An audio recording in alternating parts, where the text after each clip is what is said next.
Hi guys, this is Bonaceros of One Happy Story and welcome to episode 10!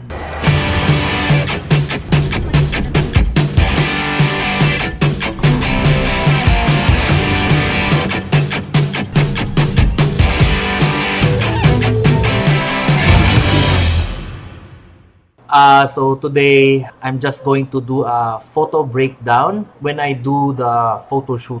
The photos that I will be presenting to you will be yung photos nila Arvin and Angel last Saturday. I'm just going to explain yung thought process ng pagkuha namin ng pictures. Loaded na yung mga pictures here. I'll be explaining, I have like 25 photos, portrait photos ng couple namin, si Arvin and Angel. I'll be explaining how we did the photos. So, more on, this will also be series of videos wherein I will be going to explain yung thought process namin during pictorials. When it comes sa wedding photography kasi, aside from we are very pressured in a way kasi we are expected na makakuha kami ng magandang pictures sa aming couple. Kami naman, as photographers, we have to make sure that we will be producing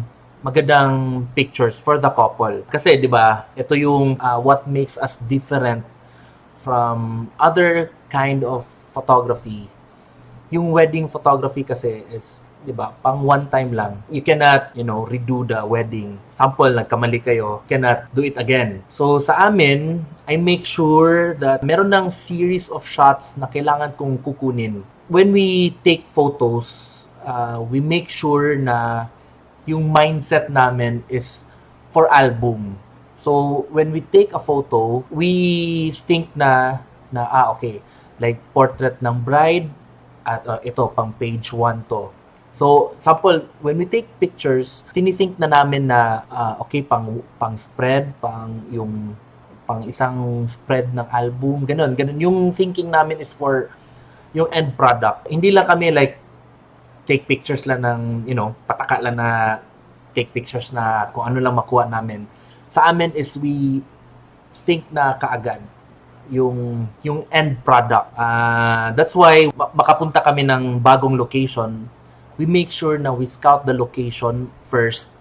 So, para alam na namin yung, okay, dito natin gawin yung family picture. Okay, dito natin gawin yung solo portraits, yung group portraits.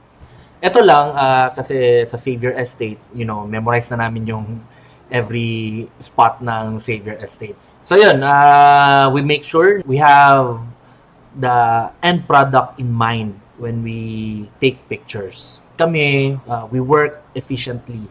When we decide na kung asan yung ipipicture yung bride, asan yung final location when we take pictures sa aming couple, dapat sigurado na kami na the pictures that we take in this location is, gagamitin talaga. Hindi yung like, pataka lang, picture sa isang location, but eventually, masascrap rin. So kami, we study first, or we scout the location first, asan yung, okay, magandang spot dito, maganda yung bagsak ng light, maganda yung may natural reflector. I will be explaining yun, yung thought process namin. So here, ito yung first portrait ni Angel. Ito, this was taken by our second shooter. So kami, magpicture kami, always merong second shooter. So, me as the main shooter, ako yung nasa pinaka-front ng couple. Then, there's another shooter nasa side. So, usually,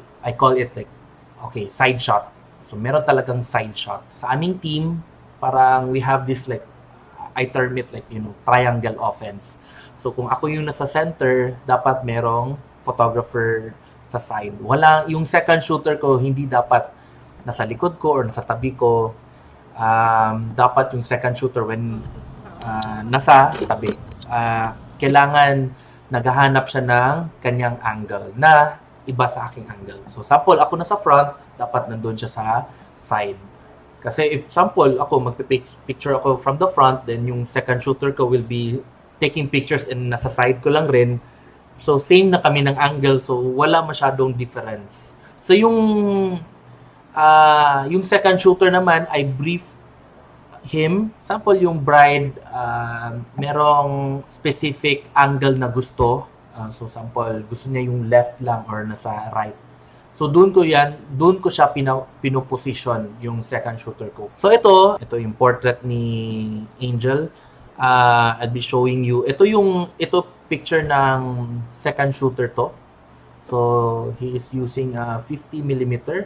Naka 2.8 siya. As I've said, we rarely use yung pinaka mababa na value ng aperture. Hindi kami bumababa ng f2. As you can see, ito may 2.8, diba? I think bago lang to nag-change from 70 to 100. That's why naka 2.8. Anyway, ito picture ng second shooter. Ito naman yung angle ko for that shot. I was using an 85mm f2. As you can see, ito. Kita nyo ba? 85mm f2. Ito, makita nyo, technique namin. When we shoot, di ba, as I've said, merong yung second shooter is nasa right side ko or nasa left side. So ako naman, when I take pictures sa bride, like for example, like this one, di ba, may front picture. So when I say okay, Angel, looking at my camera, when I take picture ng ganun, when I take picture ng front shot, kumukuha rin yung second shooter ng side shot nito. Kung gusto ko na ako na naman yung kukuha ng different angle, I just tell my the bride to look at the second shooter, like this one. So this was my angle dito ako. So I just said, Angel, okay, tingin ka kay Chris, yung second shooter ko, si Chris. So, smile ka doon. So, iba na naman. Yung front shot will be na kay Chris na shot. Ako na naman yung naka-side shot. So, yan yung technique namin. Yan rin yung parang sikat ko. Why madalian lang kami when we take pictures. Yan, very fast kami mag-picture. Kasi, yun, efficient. Kasi, why dapat madalian yung pag-picture namin sa aming subject. We want to catch yung parang nasa good mood pa siya. Kasi if you make it longer, parang napapressure na yung bride kasi. Parang sila, they are thinking, uy, baka yung nandyan na yung mga guests nila sa simbahan, yun. Kailangan yung parang the first 5 minutes pa lang, you get the good shots na. Kasi if you take longer pa nun yung portrait niya, aside from like this one, summer na kami and medyo humid yung weather niyan, magiging uncomfortable na sila and, you know, maging sweaty na. So yun, we have to work fast. We have to take the good shots na kaagad within 5 minutes. Yun. I was taking ako yung nasa harap ni Angel nito, and I just told her na, okay, look sa second shooter. I took the side shot, yung second shooter na kumuha ng ito na picture. Second shooter pa rin. So, when we take portraits, group portraits, or solo portraits, yung main shooter uses yung prime lenses. So, as you can see, ito second shooter, he was using an 85mm. Yung main shooter, like kung ako yung nasa pinaka-front, usually I use 50mm. Then yung second shooter uses 85mm or 70 to 100. 2.8. Yan. Kasi yung second shooter, sila yung naka-focus. By the way, why may second shooter na kumukuha from the side? Kasi yung aim namin, yung second shooter kasi, yung effect ng kanyang picture is kumukuha siya, candid yung effect ng picture. Kasi ako yung nasa front, more on nasa akin nakatingin ng mga subjects. So yung second shooter, kasi yung pictures, yung group, hindi tumitingin sa kanyang camera. So yung effect ng kanyang picture is candid. Like this one, di ba? it looks candid yung picture. Second shooter was using an 85 millimeter. One of our go-to shot, di ba? Kung sample, kung sa basketball pa, superstars or yung mga, magagaling na basketball players, they always have this go-to move wherein, di ba, they can score. So, sa akin naman, ang go-to move ko, parang signature one happy story shot, yung against the light. I will explain more on the coming shots. But this one, ito, go-to move ko yan, against the light. Ito, I framed them, yung couple, na in between the trees, para hindi matamaan yung, sample, yung si Angel, di ba may tree on her left side. So, I make sure na mag-a-angle ako na nasa empty space yung subject ko. And naka-rule of thirds. So, that's why, ito lang na picture, naka-rule of thirds against the light na shot. Yung favorite ko na picture. Then, I have yung pattern and lines. As you can see, may horizontal lines. Ayan, horizontal lines. I don't think na parang leading lines siya. Leading lines ba to? But, di ba, makita nyo, may pattern. Yung trees against the light and rule of thirds. Yan yung thought process ko na picture. So, same pa rin. As you can see, naka-frame pa rin yung couple na hindi nakatama sa trees beside them, nasa in between yung empty space. Good thing na lang kasi I was using an 85 millimeter. Medyo na blurred ang background. Buti na lang hindi tumama yung may pole. As you can see, yung sa left side ni Arvin merong pole. Buti na lang na hindi na tamaan. Wala na sa likod mismo ng ulo ni Arvin. So same still, naka-against the light pa rin. Why yung against the light, gustuhan ko in a way kasi yan, we call it like in the photography term, yung rim light. May light, as you can see, makita nyo yun, yung may light sa buhok. Yan yung rim light. Kasi if merong rim light, it separates the subject from the background. Yan. I will explain. Meron pang mga shots here wherein, ayun, ginagamit ko yung rim light. Ito, hand shot. Yan, gustuhan ko yan. We take photos of this one kasi when we lay out sa albums namin, hindi lang purely lang yung couple lang kasi we need to tell the story when we lay out the album. We take photos ng kamay nila, yung holding hands kasi maganda kasi tingnan siya kung i-arrange siya sa album. Yan rin yung mindset namin. That's why we take photos ng mga ganito. And yan, maganda rin tingnan. Maganda pagkakaroon. Ito, same pa rin, against the light. Ito rin yung parang signature move namin, signature way of pag-pose namin. Ang pictures namin are more of moving. How we pose our subjects are moving siya. So that's why there will be plenty of like walking towards us. Ganun. Like this one, isa sa mga poses namin is ito, like walking towards sa akin but looking at each other while holding hands, ganun. Sa poses naman, I think my couples can also parang give a testimonial yan. I have a series of poses na I have a list in my mind.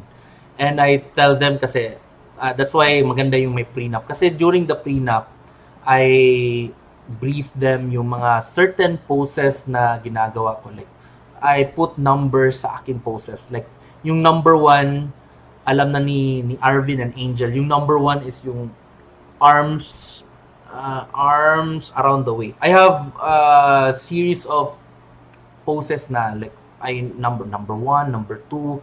Number 1 is yung arms around the waist lang and looking sa aking camera. And from there kasi, like when I say, okay, number 1. So automatic na sila.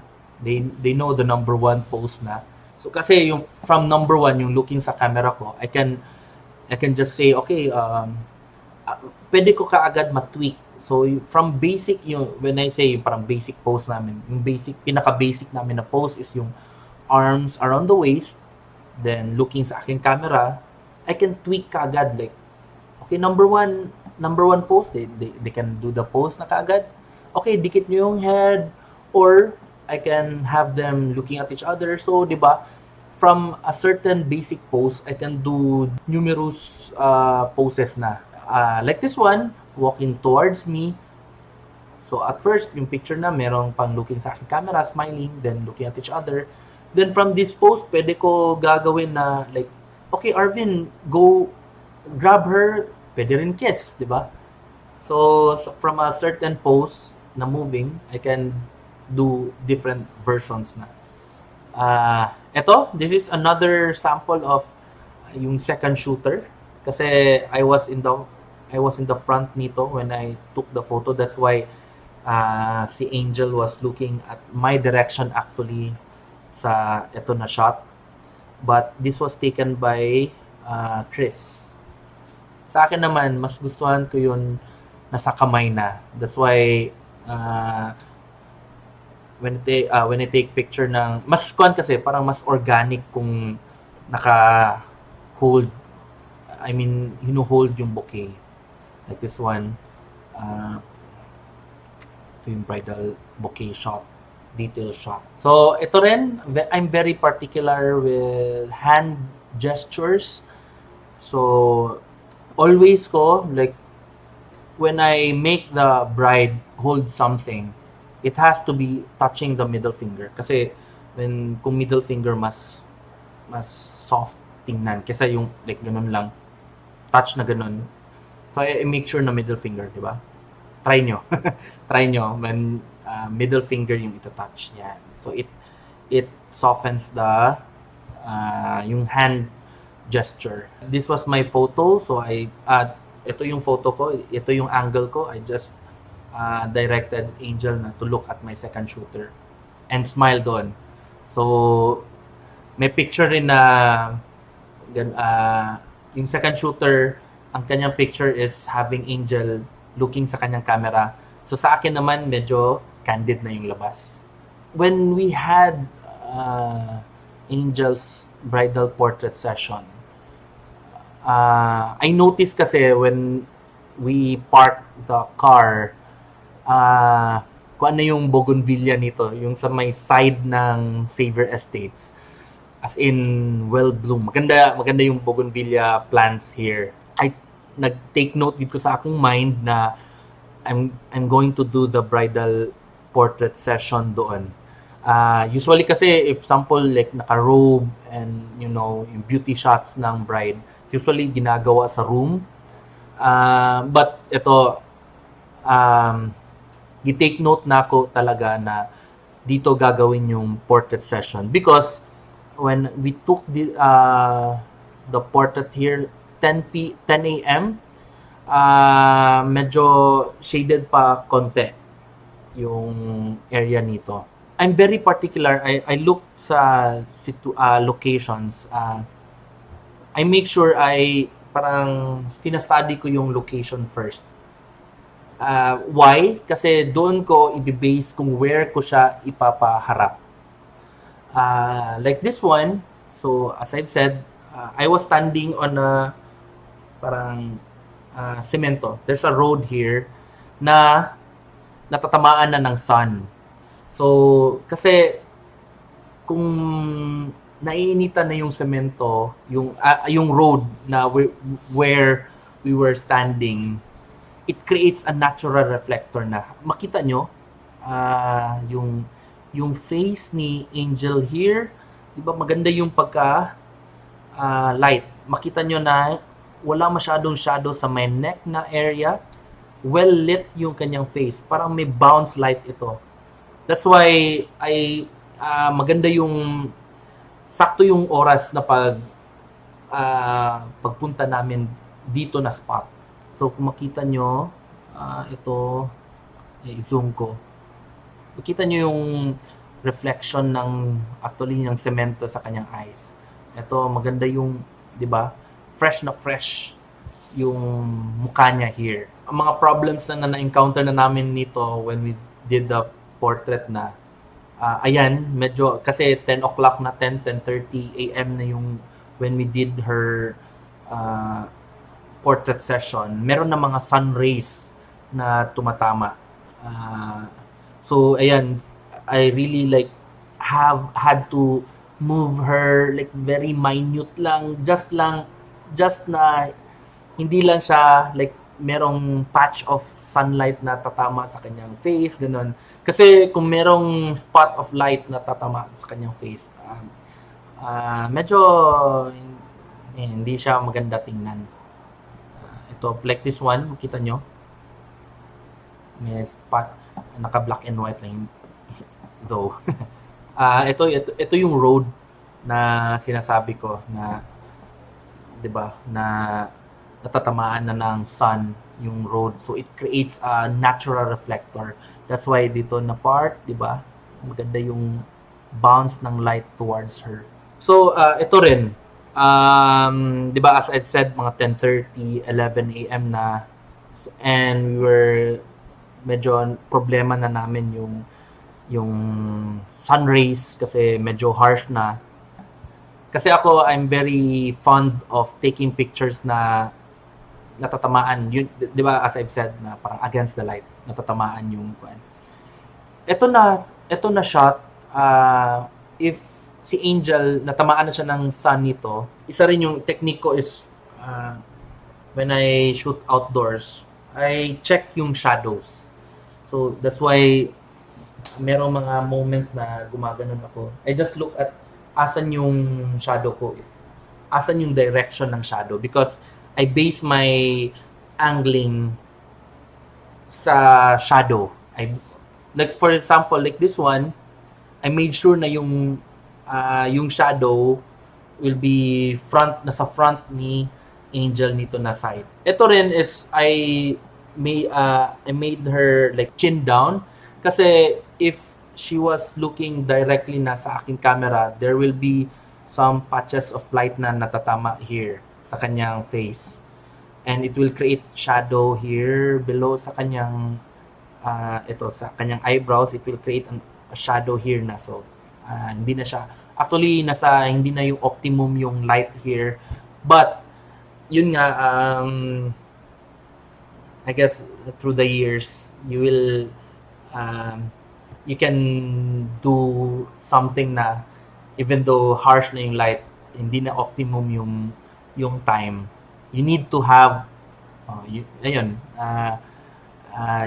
need to have like another technique, yun, ganun, na dapat makakuha ka ng magandang picture kahit hindi na optimum yung time. So like this one, pinachin down ko lang, 'di ba, makita nyo na may light na dito sa kanyang hair dito. Actually overexposed na dito, 'di ba? Makita niyo yung like yung flowers, overexposed na siya, yung highlights niya super harsh na. But 'di ba? Ganda pa rin. Ito, I used a 50mm. Ito, same still. This was taken like 12:30 na ata, 1 p.m. So, 'di ba?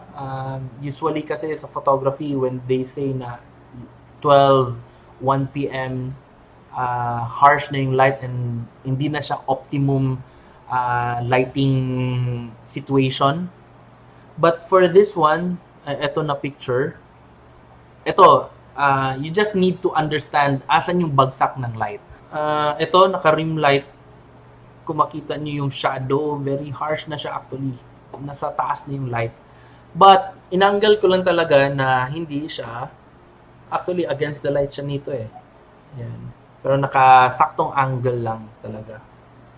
Diba, kita niyo yung dress, naka-overexposed na. But, yun, rim light. I guess na explain ko why gustuhan ko yung rim light, kasi it separates the subject from the background. Same still. And this was like 12:30, 1 p.m. Pero I just niro-rotate ko lang yung subject in such a way na hindi tatama yung light na, 'di ba, balance. Kung makita nyo, inangle ko lang talaga si Angel dito in a way na balance yung bagsak ng light. Kita nyo, sakto yung sa right and left shoulder niya. 'Di ba? Kung makita nyo, that supposed to be harsh light na yan. If I were to, kung i-rotate ko si Angel and facing siya doon na side sa, 180 degrees, harsh na talaga yung light. That's why yun yung sa photography. You need to understand how light falls on your subject. Yan. Tip yan. Wow. Ganda yun. So when we take pictures, we make sure na as much as possible, there is something na nasa likod. So ito was taken by our second shooter na naka-zoom. 85mm. Yep. I was using I think this time I was naka 50mm pa rin ako. Ito 85mm. So angling, understand how light falls. Di ba makita niyo yan, ganda. Pero this was 12:31, nasa taas na yung sun. So I guess ma-share rin ng mga former clients na I talk a lot. Especially, example, usually kasi yung mga papa medyo mahirap na ipapasmile. So I have like mga punchlines na siguradong mapapasmile ko yung papa.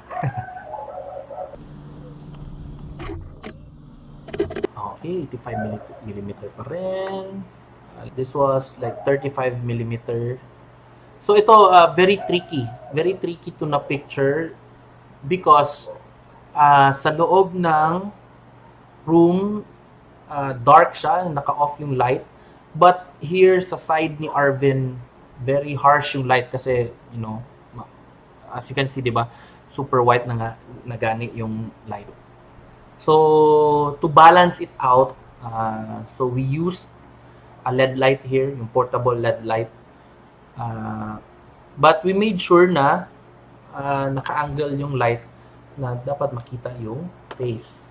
So ito yung si Arvin and Angel was they offered a prayer first before si Arvin will go to the church. Ayan. So ito, this was a drone shot. The drone that we use is a DJI Spark. So yun yung Spark, maliit siya na drone. Why I chose to get the Spark instead of the Mavic Pro, ganun. Kasi yung purpose ko for the drone is just an aerial, a bird's eye view of a situation, ganun. So hindi ko naman kailangan na super far talaga yung drone. So ito, and maganda rin with yung sa Spark kasi very, paglipad lang, maliit kasi siya and very portable. So when I get the shot na landing ka agad, put sa bag, then I can take pictures na with my DSLR. So we need to have a list of shots na kailangan namin kunin para when we give sa client. Kasi before, like the first 2 years ko pa, very experimental ako when I take pictures. Take pictures kahit super like thousands, but eventually like half nun will be scrapped out and yung half lang yung magagamit ko. So now we make sure na we work efficiently.